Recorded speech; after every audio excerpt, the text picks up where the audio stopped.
late September 2024, and Mia, a 21-year-old college junior, was driving back to Flagstaff after visiting her cousin in Albuquerque. She was studying environmental science at Northern Arizona University and had borrowed her dad's old Subaru Outback for the trip. The plan was simple: crash at her cousin's for the weekend, catch up, and drive the 5 hours back before her Monday morning lecture. She'd done the drive before, mostly sticking to I-40, but this time she decided to take a scenic detour along a stretch of historic Route 66. She'd heard it was quieter, with retro diners and wide-open desert views. It sounded like a fun way to break up the monotony. By the time she hit the road, it was already 9:30 p.m., and the Arizona sky was a deep, inky black dotted with stars. Route 66 was eerily quiet. No other cars, no streetlights, just her headlights cutting through the darkness and the occasional tumbleweed skittering across the cracked asphalt. Mia had her indie rock playlist on low, the hum of the engine keeping her company. The road stretched endlessly ahead, flanked by scrubby desert and distant mesas that loomed like silent giants. She was about an hour in, somewhere west of Winslow, when she first noticed something odd in her side mirror. A shadow flickered along the road's edge, just beyond the reach of her headlights.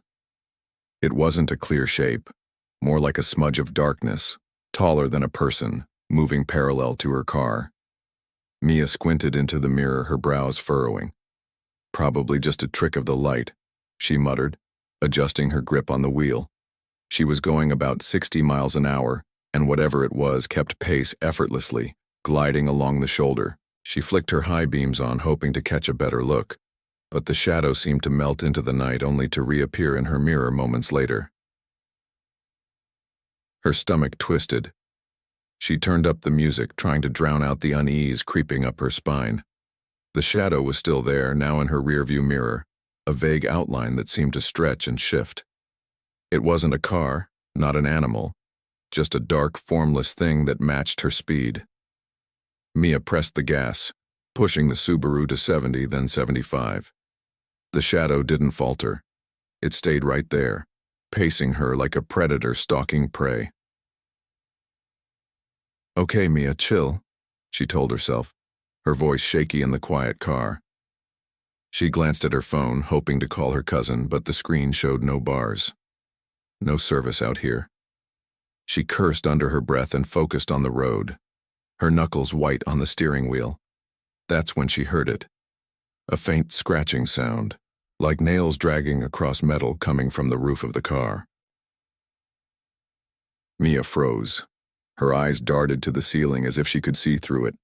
The scratching stopped, then started again, slow and deliberate, moving from the back of the car to just above her head. Her heart pounded in her chest. "It's just a branch," she whispered, though she hadn't passed any trees in miles. The desert was flat and barren, nothing but sand and low shrubs. She slammed on the brakes, hoping to shake whatever it was, but the Subaru skidded slightly, kicking up dust. The scratching stopped.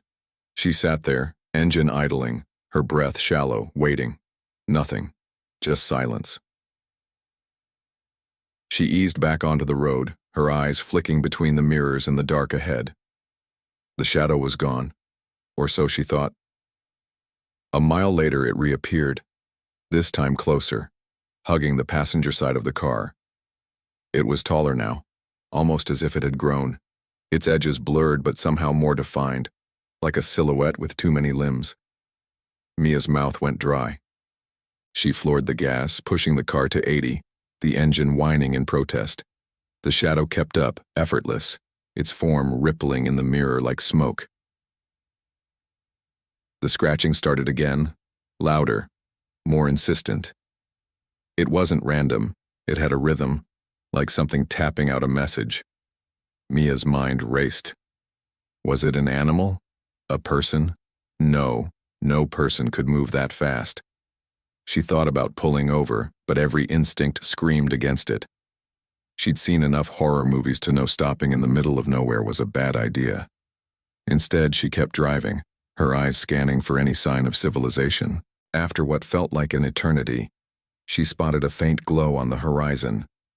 A gas station, its neon sign flickering like a beacon. She pushed the car harder, the speedometer creeping toward 90. The shadow stayed with her, its form now flickering in both mirrors as if it were surrounding the car. The scratching grew frantic, like claws scraping for purchase. Mia's hands shook as she gripped the wheel, her breath coming in short gasps. She pulled into the gas station's lot, tires screeching, and skidded to a stop under the harsh fluorescent lights. The scratching stopped instantly. She sat there, panting, her eyes darting to the mirrors. Nothing. The shadow was gone. The lot was empty except for an old pickup truck parked near the pumps. The station itself looked like it hadn't been updated since the 1980s. Faded signs, rusted pumps, and a flickering open sign in the window. Mia grabbed her phone, still no signal, and debated staying in the car. But her gas tank was low and she needed to know what was happening. She locked the doors, took a deep breath, and stepped out, her sneakers crunching on the gravel. The air was cool, heavy with the scent of dust and gasoline. She glanced around, half expecting to see the shadow lurking in the darkness beyond the lot. Nothing moved. Inside, the gas station was dimly lit, the fluorescent bulbs buzzing faintly. Behind the counter sat an older man, maybe in his 60s, with weathered skin and a graying beard.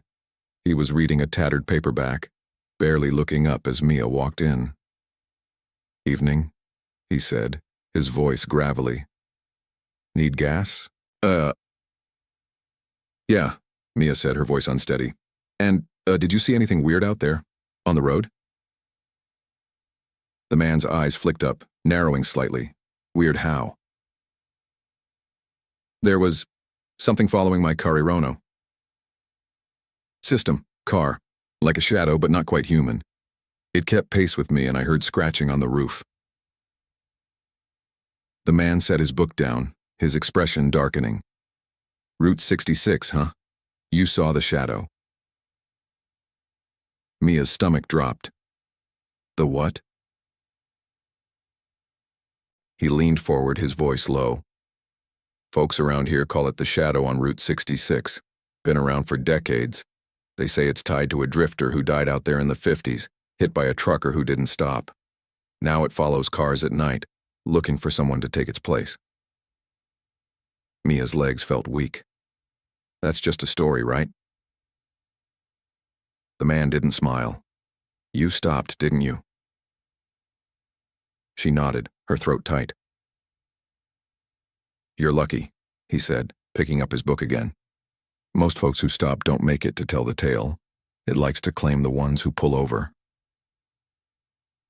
Mia stumbled back to her car, her hands trembling as she filled the tank. The desert was silent, but she couldn't shake the feeling of being watched. She got back on the road, her eyes glued to the mirrors, but the shadow didn't reappear. When she finally reached Flagstaff, she pulled into her apartment complex and sat in her car, shaking. She checked the roof the next morning. There were long, jagged scratches etched into the paint, deep enough to expose the metal underneath.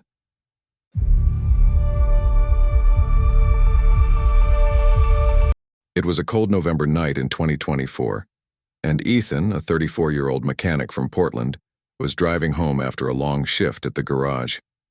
He'd been working overtime to cover the holiday rush, fixing cars for people heading out of town for Thanksgiving. His old Ford Ranger wasn't much to look at. Rust spots on the hood, a cracked windshield, but it was reliable, and Ethan knew every inch of its engine. He was on Highway 26, a lonely stretch cutting through the foggy forests of western Oregon, about an hour from home.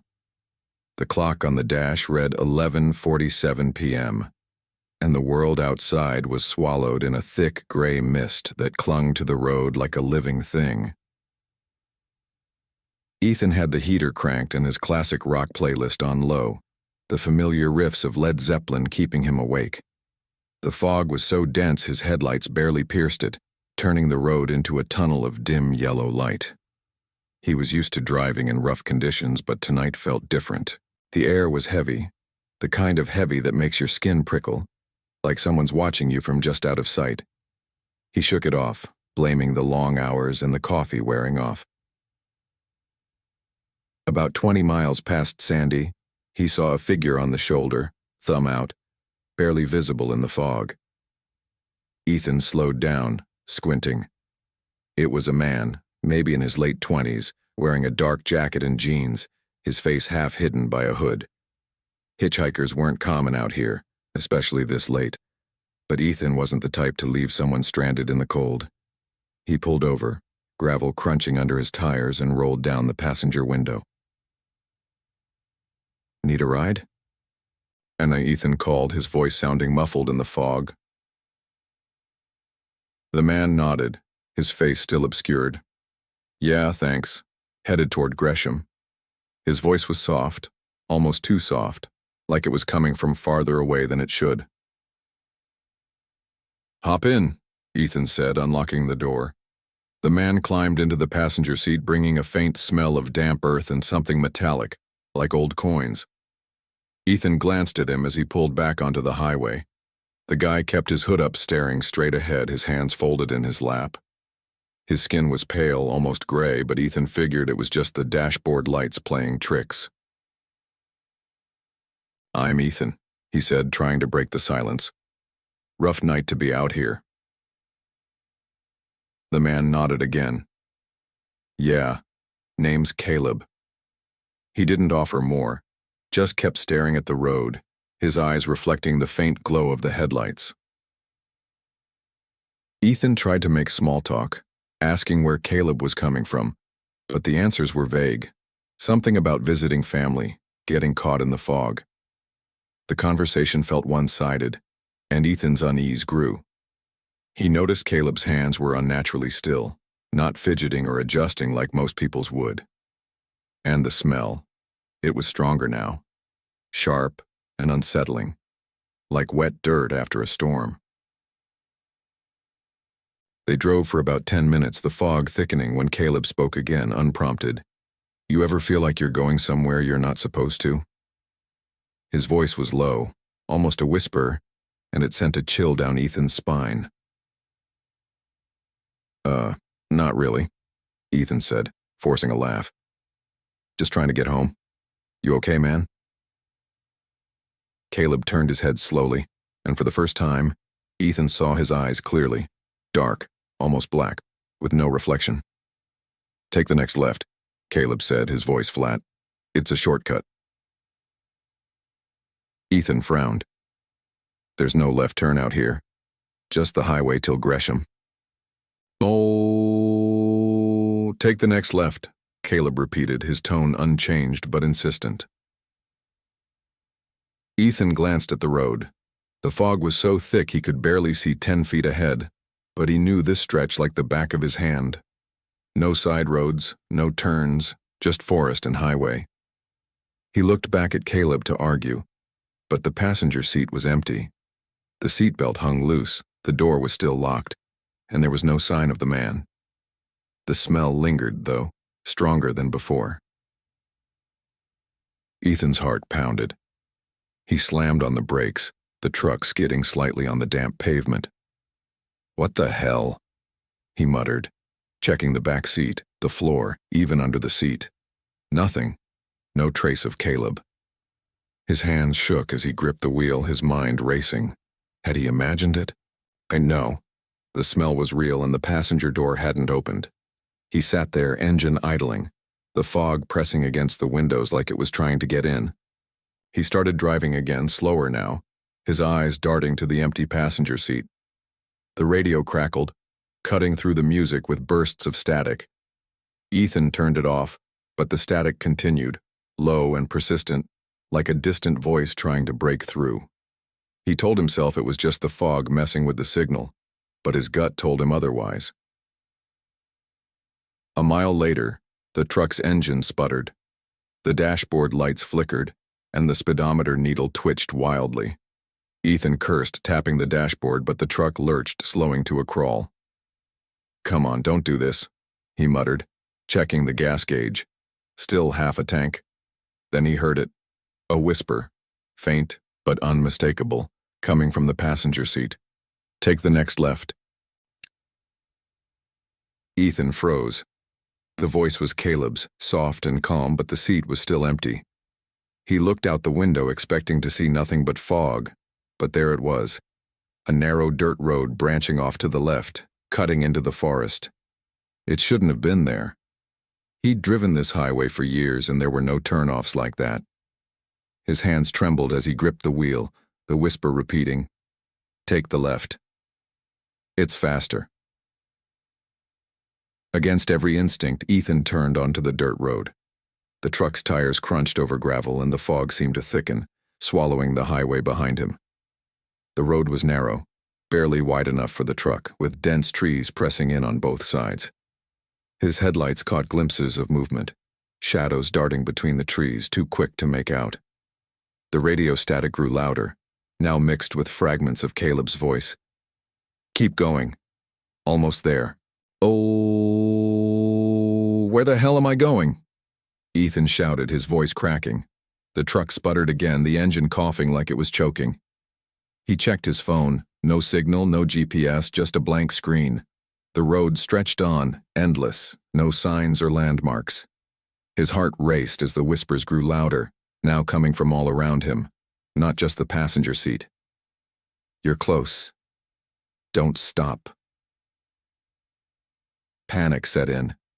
Ethan slammed on the brakes, the truck skidding to a stop. He wasn't doing this. Whatever this road was, wherever it led, he wanted out. He threw the truck into reverse, but the engine died completely, the dashboard going dark. The whispers stopped, replaced by an oppressive silence. Then, from the fog ahead, he saw a figure. Caleb standing in the middle of the road, his hood up, his face hidden. Ethan's breath caught in his throat. He turned the key, but the truck wouldn't start. Caleb took a step closer, then another, his movements jerky, unnatural. "Hurry." Ethan locked the doors, his hands fumbling with the key. The figure was closer now, almost at the hood, and Ethan could see his face, or lack of it. Where eyes and a mouth should have been, there was just smooth, pale skin, like a mannequin. The whisper started again, louder, overlapping. "You shouldn't have stopped. You shouldn't have turned." The truck roared to life, startling Ethan. He floored the gas, swerving around the figure, the tires kicking up dirt. He didn't look back, didn't check the mirrors, just drove, the road seeming to twist and stretch. After what felt like hours, the dirt path spit him back onto Highway 26, the fog lifting slightly. He didn't stop until he reached a 24-hour diner in Gresham, his hands still shaking as he parked under the neon lights. Inside, he told the story to a waitress, an older woman with tired eyes. She listened quietly, then leaned in. "You're not the first," she said. "That road's been showing up for years, always in the fog.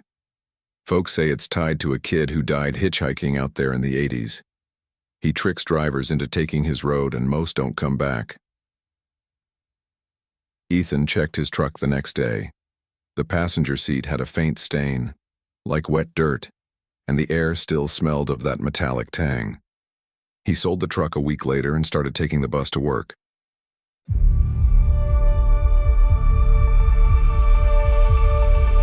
It was a bitter January night in 2025, and Ryan, a 29-year-old delivery driver, was making his last run of the shift. He worked for a small courier service in Bangor, Maine, hauling packages across the state's rural backroads. His beat-up Chevy cargo van was packed with boxes, the heater rattling as it struggled against the cold. The clock on the dash read 11:32 p.m., and Ryan was exhausted, his eyes heavy from hours on the road. His final drop-off was in Millinocket, a small mill town about an hour north, and he was eager to get it done and head home. To get there, he had to take Route 11, a winding two-lane road that cut through dense pine forests and frozen marshes. The locals called it a lonely stretch, especially in winter, when snowdrifts and black ice made every turn treacherous. Ryan wasn't worried, though. He'd driven worse roads in worse weather. His only company was the classic country station playing softly through the van's crackling speakers, Johnny Cash's voice a low hum against the wind howling outside. About 20 miles outside Millinocket, the road dipped into a narrow valley where an old wooden bridge spanned a frozen river. The locals called it Cutter's Bridge, a rickety thing with sagging beams and rusted guardrails that looked like it hadn't been maintained in decades. Ryan had crossed it plenty of times, but never at night, and something about it always gave him the creeps. The bridge was short, maybe 50 feet, but it creaked under the weight of his van, and the river below was a dark, icy void. Oh! As he approached the bridge, the radio cut to static, a harsh hiss that drowned out the music. Ryan frowned, tapping the dial, but the static only grew louder, like a swarm of bees trapped in the speakers. He muttered a curse and switched it off, the silence hitting him like a physical weight. The van's headlights flickered, casting long shadows across the bridge's warped planks. Ryan slowed to a crawl, the tires thumping rhythmically as they rolled over the uneven wood. Halfway across, he saw her, a small figure standing at the far end of the bridge, right in the middle of the road. It was a child, maybe 8 or 9, wearing a pale dress that looked too thin for the freezing night. Her hair hung in wet strands and she stood perfectly still, her head tilted slightly as if waiting for him.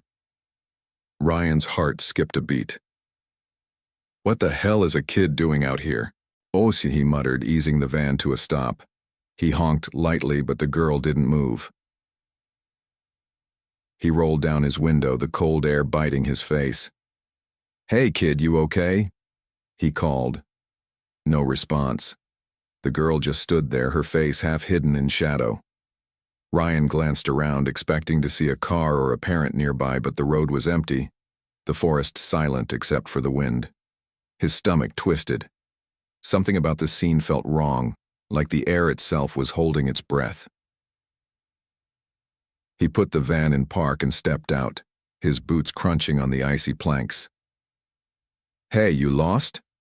he asked, taking a cautious step forward. The girl's head snapped up and Ryan froze. Her eyes were wide, too wide, and completely black, like pools of ink. Her lips parted, but instead of words, a low guttural hum came out, like static from the radio. Ryan's skin prickled. He took a step back, his breath visible in the cold air.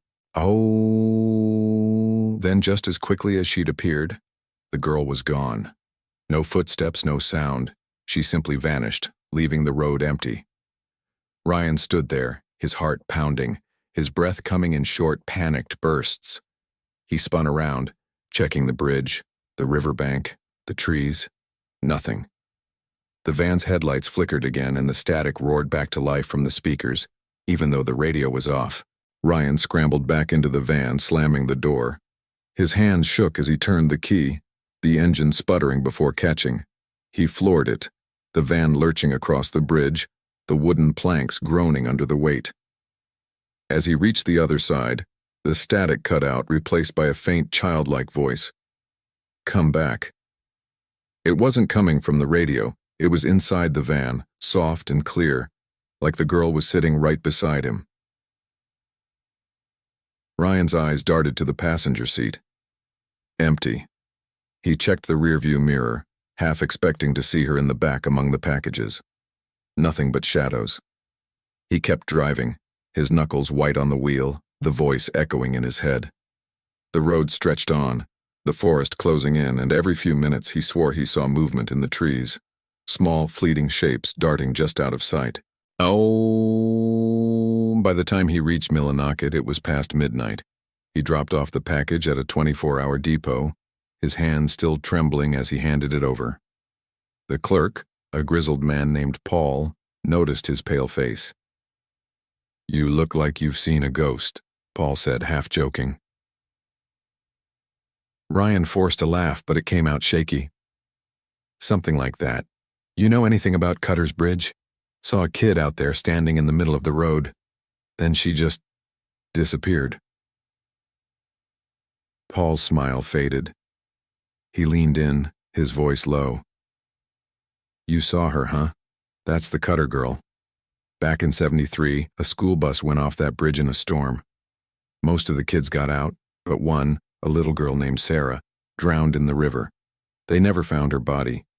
Folks say she shows up at midnight luring drivers to the other side. The other side? Ryan asked, his throat dry. Paul's eyes darkened. That's what they call it. The river's supposed to be a kind of doorway. If you follow her, you don't come back. You're lucky you didn't get out and chase her. Ryan didn't sleep that night. He drove back to Bangor a different way, taking a longer route to avoid the bridge. But the van wasn't the same after that night. The radio would cut to static at random, even when it was off, and sometimes, late at night, he'd hear that same childlike voice whispering, "Come back." He checked the van's undercarriage a few days later, looking for damage from the bridge. There, carved into the metal, were small, jagged marks, like tiny handprints pressed into the steel. Ryan quit his job a month later. He couldn't handle driving alone at night anymore. To this day, he avoids Route 11, and he warns anyone who'll listen. If you're crossing Cutter's Bridge at midnight, don't stop. And whatever you do, don't follow the girl.